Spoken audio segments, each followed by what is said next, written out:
Assalamualaikum warahmatullahi wabarakatuh.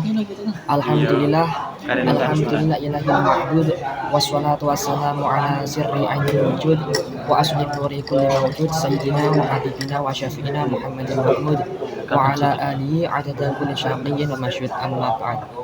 Yang terhormat beliau Ibu Ulfatus Sholihah selaku dosen pengampu mata kuliah Tahsin, Tafid dan Tafhim, dan juga teman-temanku sekalian kelas B1 yang saya banggakan dan juga yang saya hormati.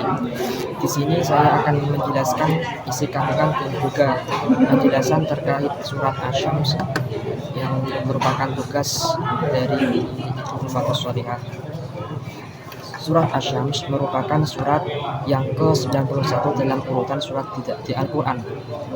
Surat Asy-Syams memiliki 15 ayat, yang mana ayat 1 sampai ayat 10 atau sampai ayat 8 itu menjelaskan tentang sumpah Allah kepada makhluknya. Kemudian ayat ke-11 sampai ke-15 menjelaskan tentang cerita kaum Samud. Surat Asy-Syams mengajarkan beberapa poin penting bagi kehidupan sehari-hari. Yang pertama yaitu tidak mengikuti hawa nafsu sesaat. Kemudian kita disuruh untuk melawan kemalasan, kekufuran, dan juga maksiat. Kita disuruh untuk konsisten menjaga ibadah kita. Kita menjadi hamba yang penuh syukur dan rendah hati, dan juga tidak merasa sombong dengan kekuatan dan juga harta yang kita miliki. Kemudian asbabun nuzul surat Asy-Syams. Surat Asy-Syams merupakan golongan surat Makkiyah yang diturunkan di kota Mekah, tepatnya pada kaum kafir Quraisy. Surat ini turun pada periode awal masa Nabi berdakwah di Mekah pada kaum kafir Quraisy. Pada saat periode ini, orang kafir Quraisy itu wataknya keras, sombong, dan juga menolak ajaran. Di samping itu, mereka juga membanggakan terhadap kekuatan fisiknya, harta, dan kedudukannya. Mereka juga menghina Nabi dan menganggap ajaran Islam hanya mengganggu kenyamanan mereka. Sehingga surat ini turun untuk mengingatkan kepada manusia bahwa kemuliaan dan keselamatan bukan terletak pada kekuatan fisik saja atau materi, tetapi yang benar yaitu pada kesucian jiwa manusia. Surat ini penting menjadi peringatan keras pada kaum kafir Quraisy agar tidak mengikuti ajaran-ajaran kaum terdahulu seperti kaum Samud yang menghancurkan diri sendiri akibat kesombongan mereka kepada nabinya, yaitu Nabi Sholeh.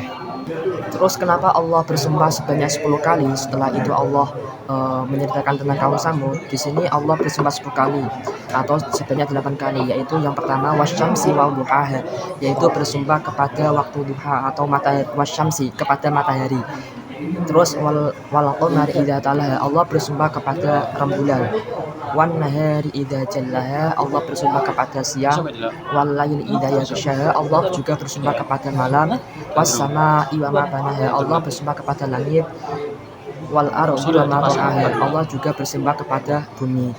Wa nafsi wa ma sawwaha fa'alhamaha fujuraha wa taqwaha, Allah juga bersumpah kepada jiwa manusia. Tujuan Allah bersumpah berulang-ulang pada surat ini yaitu karena pesan yang akan disampaikan itu sangat besar dan menjadi kunci kehidupan manusia, yaitu terletak pada ayat ke-9 dan ke-10. Qad aflaha man tazakka wa qad khaba man dassaha, yaitu sesungguh orang yang beruntung yaitu orang yang mau mensucikan jiwanya, dan orang yang rugi yaitu orang yang mengotori jiwanya. Mengapa Allah setelah sumpah panjang tadi Allah terus bercerita tentang kaum Samud?